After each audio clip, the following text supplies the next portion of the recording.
Você tem sido legal com as pessoas ao seu redor?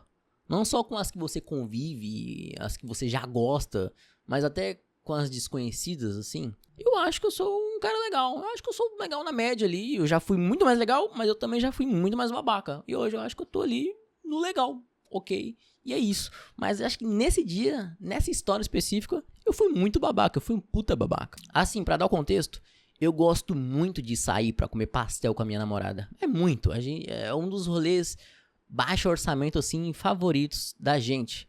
A gente sempre sai pra comer um pastel de carne com banana lá no centro da cidade, numa pracinha. A gente come num food truck. E aí eles colocam umas mesas assim na calçada, o quarteirão é bem grande, e a gente senta numa mesa e come pastel à la vontade. E a coisa mais normal de se estar no centro da cidade é que você tá entornado de mendigo ali. Sempre chega algum mendigo pedindo alguma coisa, pedindo dinheiro, ou vai ter o que pede dinheiro, vai ter o que vai pedir uma coisa pra comer, vai ter o que quer uma pinguinha, vai ter o que quer ir pra Florianópolis. Eu nem sei onde fica Florianópolis, cara. Mas, eu não tô na minha cidade, eu preciso de dinheiro pra juntar a passagem pra ir lá, pra não sei aonde, Rondônia. Cara, não vai pra Rondônia, não tem nada em Rondônia. Não tem nada lá em Rondônia. Também chega a galera que vende trufa, né? Vende coisa, vende bala, trufa, doce e tal. Tem de tudo quanto é tipo. E nem sempre eu tô preparado pra ajudar financeiramente essas pessoas, tá ligado? Porque é muita gente, você tem que começar a selecionar. Você começa a escolher quem que você vai ajudar ou não. Você fala, não, esse aí tá muito fodido, esse aí. Tá muito lascado esse mendigo. Acho que é bom ajudar ele. E eu também sou muito fico muito chateado quando eu vejo criança pedindo coisa. Criança eu sempre dou, assim, sem nem ver, mas quando é adulto, velho, assim, você tem que começar a escolher, porque você não consegue ajudar todo mundo, você não consegue tirar dinheiro pra dar pra todo mundo que vai te parar e pedir alguma coisa no centro da cidade à noite. Porque se for pra ser assim, eu não saio nem com a minha namorada mais. Eu paro de sair com a minha namorada e aí eu vou ali onde tem uns mendigos no centro e procuro o Osmar. O Osmar que tem 40 anos de rua e falo, Osmar, vamos ali dar um rolê, vamos comer um pastel hoje, sábado à noite. Chama a dona Sirlene também, a Cici. Vem, Cici, vamos lá comer um pastel. E a gente chama a mulher das trufas e a gente chama a criança e a gente faz um rolê assim de turma, né? E saiu, aí eu gasto com eles meu dinheiro. Ao invés de falar, amor, não vai. Ao invés de sair com a minha namorada, né? E eu tenho que falar, não, amor, hoje não vai dar. Hoje é com o seu Osmar e a galera ali da rua de trás. Galera super gente fina, gente boa pra caramba. Galera sabe o que diz. Galera tem boas histórias. Mendigo tem muita boa história, né? E nessa história que eu vou contar, não foi diferente. Tava lá eu com a minha namorada comendo um pastel e chegou um mendigo, velhinho assim, bem sujinho, bem acanhado, com um saco, segurando um saco nas costas.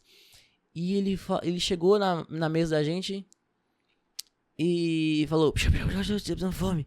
Eu não entendi. Eu não entendi o que ele tinha falado. Ele falou muito baixo, mas eu já tava naquela autodefesa de tipo, de falar que não tem nada. E aí ele falou isso pra mim e eu falei, não, cara, não tem nada, não, obrigado, tchau, desculpa. Eu não tô sem dinheiro hoje, eu nem ouvi o que ele tinha pra dizer comigo. Eu nem olhei pra cara dele, pra falar a verdade. Eu nem prestei atenção. Eu só soltei um conglomerado de palavras que na minha cabeça pareciam fazer sentido e joguei. Era não, obrigado, desculpa, tchau. Algo desse sentido. Diferente de mim, a minha namorada, ela quis entender o que ele tava falando. Ela perguntou, você tá com fome? Aí ele falou, sim, tô com fome. Aí ele entendeu e eu não tinha entendido o que ele tinha pedido. Porque eu não quis entender também, eu acho, sabe? Eu não quis prestar atenção no que ele falou pra mim. Minha namorada prestou e falou, Lucas, ele tá com fome. E aí, eu entrei num modo de arrogância, assim, que não ficou claro pra minha namorada e pro senhor que eu estava que eu tinha ativado o modo arrogância ali.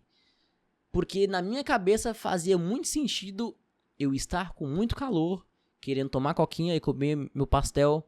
Fazia muito sentido que eu estava gripado, com calor, e eu tava só querendo ficar numa boa e não queria levantar pra ir lá no food truck. Era um conglomerado de tipo, tudo isso aqui dentro da minha cabeça faz muito sentido pra eu estar bravinho com a situação que está me cercando agora. Eu só pensei no meu cu. Só pensei no meu cu. Só pensei no meu umbigo. E aí eu falei, tá bom, vou lá comprar o pastel. Vou lá, vou levantar e vou dar 20, 15 passos pra chegar no food truck e pedir um pastel. Toda a minha arrogância não era muito clara pras pessoas ao meu redor.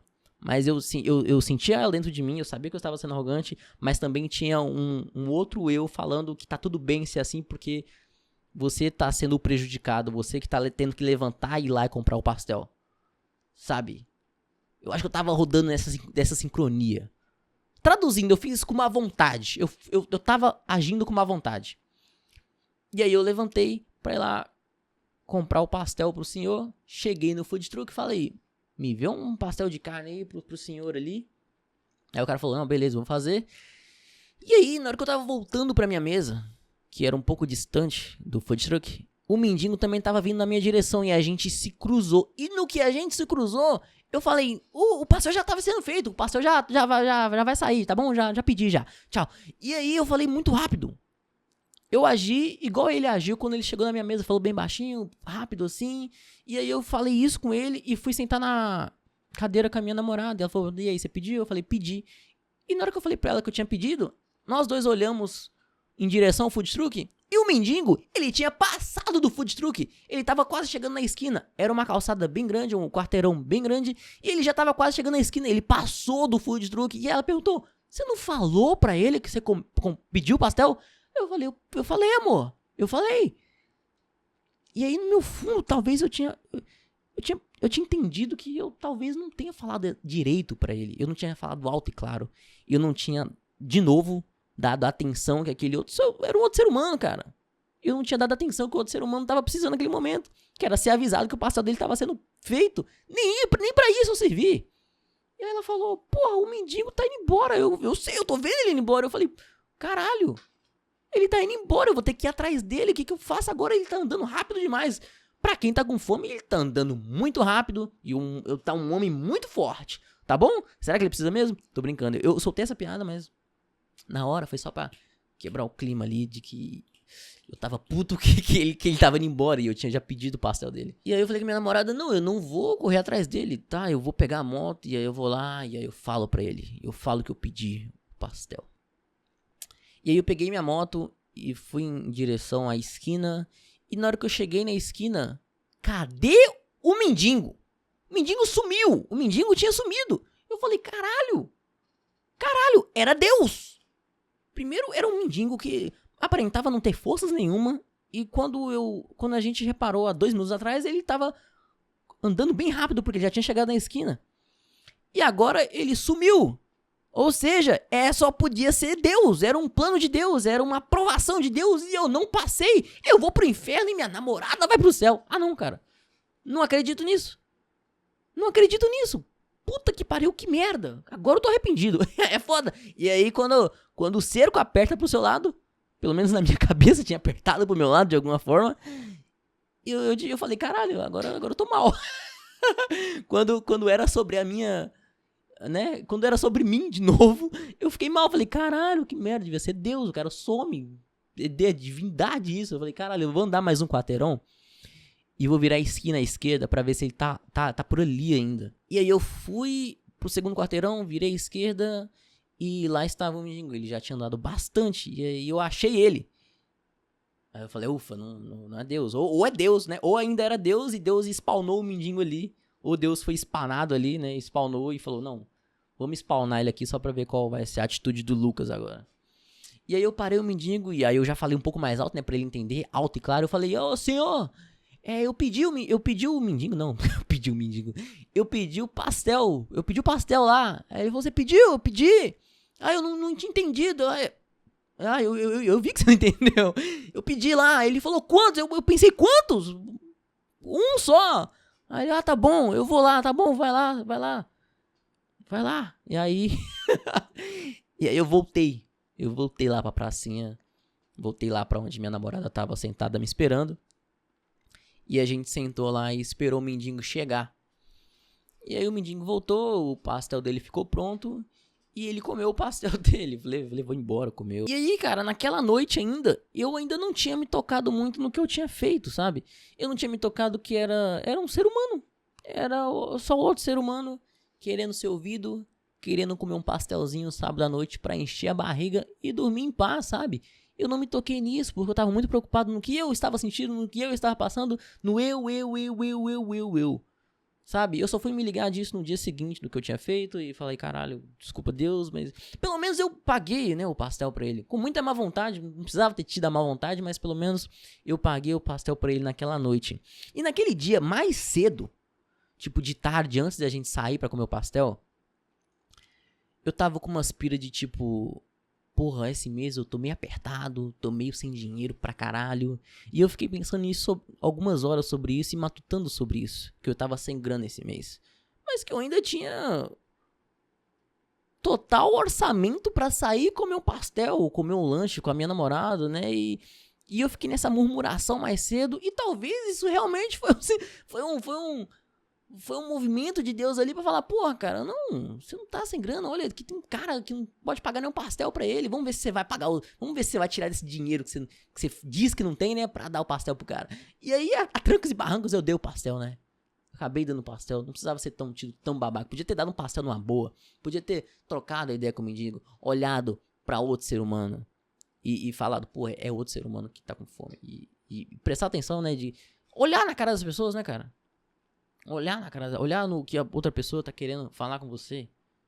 É o mínimo que a gente pode fazer. É o mínimo que eu poderia ter feito. E provavelmente você já fez, alguém já fez isso com o mendigo. É normal. Né? Não é normal, mas é normalizado, não sei. Às vezes Deus vai mandar sinais que a gente não se toca, cara, entendeu? Eu, por exemplo, essa semana eu sonhei que eu tava andando de quadriciclo na avenida principal aqui da minha cidade de toalha. Que porra é essa? É pra comprar um quadriciclo? Deus, é pra eu andar de toalha na avenida principal da minha cidade? É pra eu fazer o que com essa informação? Talvez sinais sejam apenas... Quando os sinais são sinais, eles geralmente envolvem algo melancólico, como dar comida para alguém, ou ele também pode ser algo irrisório, como eu tô andando de quadriciclo na rua, é pra comprar um quadriciclo ou é pra eu pagar um pastel pro mendigo, sabe? A gente tem que ter o tato e sei lá, e se tocar e ver o que faz na hora, né? É meio isso. Acho que é mais fácil eu prestar atenção nas coisas que estão acontecendo na vida real do que em sonhos pelados. Mas tá bom. E você já teve um sinal de Deus assim? Um sinal, se você não acredita em Deus, talvez um sinal do universo, algum sinal. E o que você fez quando você recebeu o sinal? Você acatou ele, você seguiu em frente, você recuou, você falou, porra, isso não é sinal, ou isso é um sinal. Você acreditou que era? Ou você só se ligou depois que passou? Igual aconteceu comigo. Tive que parar o vídeo pra ajeitar algumas coisas aqui no meu quarto. Mas continuando, eu acho que todo esse rolê com esse cara no dia do pastel, ele vinha um pouco, não da minha arrogância, porque eu acho que todo mundo é arrogante pra caralho, às vezes. Eu acho que todo mundo, uma hora é arrogante. Uma hora você vai ser arrogante. Eu nunca fui arrogante. Não, você já foi, você não foi... Você é uma criança de 7 anos ainda. E mesmo sendo uma criança de 7 anos ouvindo isso e falando, não, nunca fui arrogante, provavelmente você já foi arrogante com o seu coleguinha de escola. Provavelmente, entendeu? Não é falando que eu não fui arrogante. Mas acho que um traço meu que dificulta algumas interações sociais é que eu sou um cara que planeja demais fazer as coisas. Então perceba que se eu tivesse me planejado e falado, porra, hoje eu vou levar 20 conto só pra dar de doação pra quem me parar na rua, me oferecer coisas pra comprar, eu já tenho 20 aqui reservado só pra fazer isso essa noite. E aí eu já ia mais de mente aberta em dar esse dinheiro pra quem me pedisse, entendeu? Eu teria me planejado. O que eu quero dizer com isso? Que eu sou um puta planejador de merda. E eu planejo muito as coisas que eu quero fazer. Eu penso demais. Eu fico, é isso ou é aquilo? Vamos colocar no bloquinho de notas o que temos que fazer hoje ou amanhã. Porque senão eu fico meio maluco. Se eu sinto que as coisas estão meio que saindo fora do meu controle. Mas eu também entendo que nem não dá pra controlar tudo. E que às vezes você tem que só... Tá bom, é isso aí. E vamos abraçar o que tá acontecendo aqui. Que nem eu posso dar um exemplo. Eu trabalho como social media de uma empresa. E aí, um belo dia desses aí, é super normal acontecer isso, principalmente no setor de marketing e comunicação, que é o que eu trabalho, sou social media dessa empresa. E um belo dia eu cheguei no meu escritório e lá trabalha eu, mais uns caras, trabalha a minha chefe também. E a minha chefe chegou pra mim e me falou: Lucas, toma aqui esse papel. Tem algumas ideias soltas aí, um roteiro, né, na cabeça dela. Tem umas ideias soltas aí de um vídeo que você vai precisar gravar agora. A influenciadora já tá te esperando. Então é só você pegar essas ideias aí, descer lá com a influenciadora e gravar os vídeos que precisa ser publicados essa semana no nosso Instagram.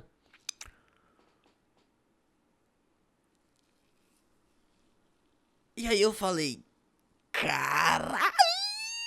Eu não tinha me preparado pra fazer isso hoje. Mas como a vida, ela simplesmente acontece e nem sempre você vai ter planejamento. Eu vou te falar, pra ser sincero, dava pra ter planejado sim, só não planejaram, tá bom? Mas quando acontecer, você só fala: tá bom, cara, você vai fazer o quê? Você vai ficar puto? Porque foi o que eu fiquei. Eu fiquei puto, mas não demonstrei novamente.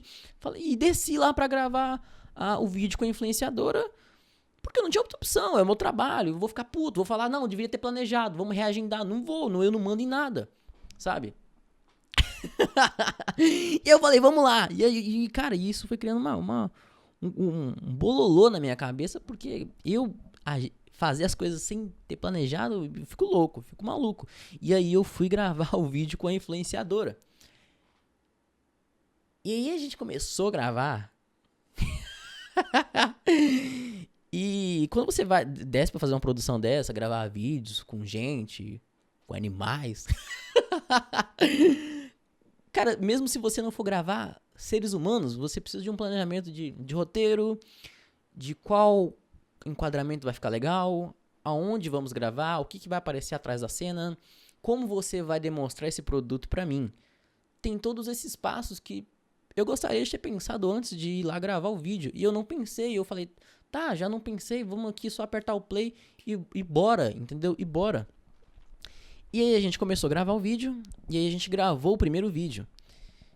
E aí a gente gravou o primeiro vídeo, e eu fui dar play pra ver o vídeo que eu tinha acabado de gravar, né, o bruto ali, e tinha gente conversando de fundo no vídeo. Aí era influenciador conversando e gente falando de fundo. Não, mas não sei na loja, o cliente, beleza. Já ficou assim, já ficou esse ruído de gente conversando no fundo. Porque o microfone que eu tinha levado não era tão bom, porque eu não tinha testado o microfone antes. E aí já ficou gente conversando de fundo. E aí isso já fica na minha cabeça. Já fica matutando na cabeça, aquele monte de gente conversando atrás do vídeo. Já não gosto. Já não gostei. E aí eu dei play de novo. Vamos ver de novo isso daqui? E aí, na segunda vez que eu dei play, eu não só ouvi as pessoas conversando de fundo no vídeo, como eu ouvi um tique do próprio microfone, que ele era tão ruim que ele dava um tique e dava um cortezinho minúsculo na voz da influenciadora na hora que ela falava. Então tinha as pessoas conversando, não sei o que, aí tinha o tique, não, pessoa já, tique, pessoa, e a influenciadora apresentando, né? Isso eu vendo no vídeo, isso eu tô vendo o vídeo no meu celular. Gravei no celular, tô vendo o vídeo, gente conversando e o tique do microfone. Eu falei: caralho, e aí vai aumentando, né? Eu me sinto uma pessoa com autismo. Não tô aguentando todos esses ruídos que estão vindo de todos os lados nesse vídeo. Vamos apertar de novo o play nesse vídeo, vamos ver o que eu vou entender. O que vai acontecer? E aí eu apertei de novo o play, pela terceira vez, pra ver o vídeo, pra prestar atenção no que eu tinha gravado. Falei: o áudio já foi pro caralho. Vamos ver o que eu gravei. E aí, eu gravei a influenciadora apresentando os produtos. E como a gente não tinha combinado como eu ia guiar a câmera, se eu tinha que filmar ela falando e quando ela apontasse o produto eu tinha que ir lá pro produto, eu tinha que ter essa dinâmica, com o celular de filmar o produto, depois voltar para falar dela, depois ela apontava outro produto. E quando eu fui ver, eu não tinha conseguido acompanhar direito o que ela tava falando e mostrar o produto direito, sabe? Não ficou algo fechadinho. Eu não consegui, ficou ruim. Então ficou o povo conversando, ficou o chiado do microfone e o vídeo ficou uma dança. Eu tô dançando uma lambada aqui enquanto eu gravo o vídeo pra essa mulher. Sabe? Ficou 3 coisas. Foram esses 3 áudios aqui que eu falei, caralho. Eu não falei, né? Eu só pensei. Eu falei, que desgraça é essa que eu acabei de gravar? E aí você pode falar, Lucas, era só você ter gravado de novo. Não era só ter gravado de novo. Você não tava lá. Tá bom? Você não tava lá. Ia sair a mesma coisa. Porque tava todo mundo querendo agilizar a coisa rápida. E todo mundo já sabia o que ia acontecer. E só eu não sabia o que ia acontecer. Eu cheguei no trabalho sem saber o que ia acontecer. Era um complô contra mim. Era um complô contra mim. É assim é assim que parecia as coisas ali naquele momento, sabe? Sabe quando tá acontecendo uma coisa muito normal ao seu redor? E 2, 3 coisas saem do seu controle e na sua cabeça parece que é muito maior. Parece que é um complô, parece que tudo culminou pra dar errado hoje.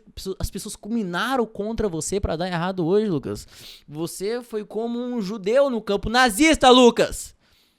Você chegou em casa, Lucas. Você chegou em casa e tava lá toda a sua família sentada falando, Lucas, não vai dar. A gente achou bosta debaixo da sua cama. Você tá comendo merda? A gente vai te internar. E aí eu não consegui explicar pra minha família que aquilo ali não era bosta debaixo da cama, que era um pote de sorvete. Eu senti que isso aconteceu comigo aquele dia, que um complô aconteceu contra mim e eu não consegui executar o que eu queria fazer, cara. E eu fiquei puto, entendeu? E isso tudo se passa dentro de uma cabeça de uma pessoa que ela é ficcionada em se organizar. E é óbvio que eu dou uma exagerada aqui, né, cara? É óbvio que eu dou uma exagerada. Nem foi tanto assim, mas eu só queria demonstrar 10 vezes mais como que é a cabeça de uma pessoa que precisa estar todo momento tendo controle da situação, e nem sempre vou ter, 95% das vezes não vou ter, e sei lá, uns dias depois que aconteceu esse incidente dentro da minha noia, eu lembrei de um livro que se chama Wisdom Improv, que acho que é a sabedoria do improviso, don't prepare, just show up. É uma mulher que eu acho que eu não sei se ela é comediante, cara, se é uma mulher de teatro, só sei que ela é gringa. E esse livro, ele só existe em inglês, só não tem tradução. E se você tentar comprar, ele vende na Amazon de forma internacional, então demoraria pra chegar. E aí, como ele tem todos esses empecilhos, eu nunca comprei, mas eu já sabia que ele existia. E aí eu fui pesquisar sobre o que ele falava mais. Eu falei, caralho, esse livro deve ter alguma coisa pra me ensinar. E já que eu não vou comprar ele agora, porque ele é inglês, ele é internacional, vai demorar e tudo mais. Deixa eu pesquisar qual que é os pontos principais que esse livro me dá, para ver se eu consigo lidar melhor com essa noia de se preparar demais. E aí eu pesquisei uns 13 pontos lá, principais que o livro aborda. E eu não lembro dos 13, eu lembro que um deles é que você sempre tem que dizer sim. Diga sim. Sim, aconteceu um imprevisto merda. Tu vai falar, tu vai negar aquilo ali e vai ficar puto porque aconteceu, sendo que nem tava na sua alçada conseguir lidar, e vai ficar puto. Não pode ficar puto, eu tenho que falar sim. Eu vou sair daqui da minha casa e vai ter um mendigo, vai ter o senhor Osmar de 40 anos de rua. Posso chupar seu pinto, Lucas? Eu vou falar sim. Vem, senhor Osmar, chupe o meu pinto. Esses dias eu falei sim pra uma coisa. Eu falei sim pra minha irmã quando ela me pediu pra gente comprar Resident Evil 4 pra gente jogar no PlayStation 4. Eu não paro muito mais pra jogar videogame, mas ela para e ela tava querendo comprar o Resident Evil. E aí eu comprei, eu falei sim, tá bom, vamos comprar o Resident Evil 4. Eu não sou muito mais fã de ficar jogando videogame. Isso pra mim foi há 10 anos atrás. Então hoje eu jogo, tipo, esporadicamente. Eu jogo, tipo, todo domingo, pelo menos 1 horinha só. E é o máximo que eu consigo passar em frente à tela do videogame, porque eu me estresso muito fácil jogando. Mas a minha irmã sempre joga, e a gente troca essa ideia sobre jogar videogame. E às vezes ela tá jogando e eu prefiro ficar sentado do lado dela, assistindo ela jogar, vendo uma gameplay ao vivo da minha irmã, do que eu mesmo jogar. Entendeu? E aí o fato da gente ter comprado Resident Evil 4 foi interessante, porque Resident Evil 4 foi um dos jogos que eu mais tive medo de jogar na minha infância, tanto que eu nunca zerei, eu nunca passei nem da primeira fase do jogo quando eu era moleque. Eu era cagado, eu tinha cagado de medo, eu morria de medo de jogar Resident Evil, Silent Hill, qualquer jogo que tivesse terror, que fosse de minimamente terror, eu não conseguia jogar. E aí foi curioso pra mim falar, pô, será que agora, eu com 26 anos, eu vou conseguir jogar essa merda, esse jogo? Ou será que eu tô cagão ainda? Será que eu tô cagão ainda? Não sei, vamos jogar. E aí a gente comprou, jogamos no primeiro final de semana, a gente jogou, eu joguei, já passei de algumas fases, e aí eu falei, caralho, eu não sinto mais medo dessa porra. Eu não sinto mais medo. Eu venci o medo, eu consegui, é isso? Eu acho que eu consegui vencer o meu medo de infância. E eu fiquei me questionando, cara, por que moleque, por que criança tem tanto medo de jogar jogo de terror? Porque é simplesmente só pelo monstro feio? É simplesmente só pelo zumbi que quer devorar o seu cérebro? É só simplesmente pelo terror do jogo? Ou tem alguma coisa a mais? E aí eu cheguei numa conclusão que é o seguinte: crianças têm medo de jogar jogos de terror, assim como eu tinha, porque ela jogar um jogo de terror, ela ser aquele personagem, o Leon, por exemplo, do Resident Evil, ela ser aquele personagem que tá ali dentro, é uma extensão de quem ela é. Eu te explico, porque quando ela é criança, ela tem poucas versões de si mesma existentes nesse plano. Ela tem o ela que joga videogame, ela tem o ela que vai pra escola, e ela tem o ela que assiste desenho na televisão. Então, quando ela tá jogando videogame, como ela tem poucas versões de si mesma, ela se projeta naquele personagem que ela tá jogando. Então é como se aquele personagem fosse a extensão dela, como se ela fosse literalmente aquele personagem. Porque ela tem poucos eus na vida. E se ela é aquele personagem mesmo, se ela sente que aquilo ali é uma extensão dela, que ela é aquele personagem, e tá vindo um monstro, um zumbi, comer ela e matar ela, acabar com a vida dela, ela surta, ela pira, porque ela ainda quer voltar, ela ainda quer desligar o videogame e fazer o dever de matemática dela. Ela ainda quer ir pra escolinha no dia seguinte e se divertir no parquinho com os amigos. Ela não quer morrer ali agora pra um zumbi. E aí, por isso que ela entra em desespero e ela fica com muito medo, porque aquilo ali é meio que ela, sabe? Porque ela tem poucas versões de si e aquela versão ali é a única que é realística pra ela. Então, se ela morre ali, ela falou, acabou o leite com Toddy de manhã cedo que a minha mamãe faz. E eu não posso morrer. E aí ela se desespera. Aí ela não joga o videogame. E aí ela joga o controle pra cima. Ela não consegue passar da fase.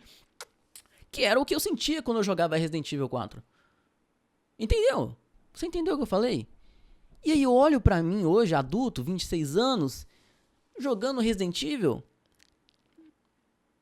Um zumbi vir me comer já não é a extensão de quem eu sou mais, sabe? Porque nós, como adultos, a gente já tem várias versões de nós mesmos, que já tomam muito da nossa carga mental e emocional, sabe? A gente é o eu do trabalho, a gente é o eu da faculdade, a gente é o eu que precisa pagar a conta, a gente é o eu que precisa ver a série da Netflix, a gente é o eu que tem uma namorada, a gente é o eu que tá casado, se você for uma pessoa que já tá casada, e a gente tem vários eus pra lidar, que acaba que ser morto por um zumbi ali no Resident Evil 4 é quase que uma esperança de nossa, finalmente morri, finalmente vou poder desligar o videogame e tomar conta de pagar a conta da fatura da Nubank que tá vencendo, sabe? É algo meio que isso. Primeiro, tu não se vê mais como uma extensão do jogo, porque tu tem muito mais eus pra dar conta na tua vida. E que segundo, que se fosse minimamente uma extensão sua aquele jogo, se minimamente é uma extensão de quem você é, aquele personagem do jogo de terror, e você morre por um zumbi, tu não se assusta mais. É quase ter paz. É quase ter paz. Você pode olhar das duas formas possíveis. Você pode ter paz, finalmente eu morri. Vai, me mata. Me mata. Me mata. Pelo menos eu não vou ter que trabalhar amanhã. Eu não vou ter que chegar no trabalho e olhar pra cara do meu chefe. Me mata logo. Ou é aquele outro sentido de...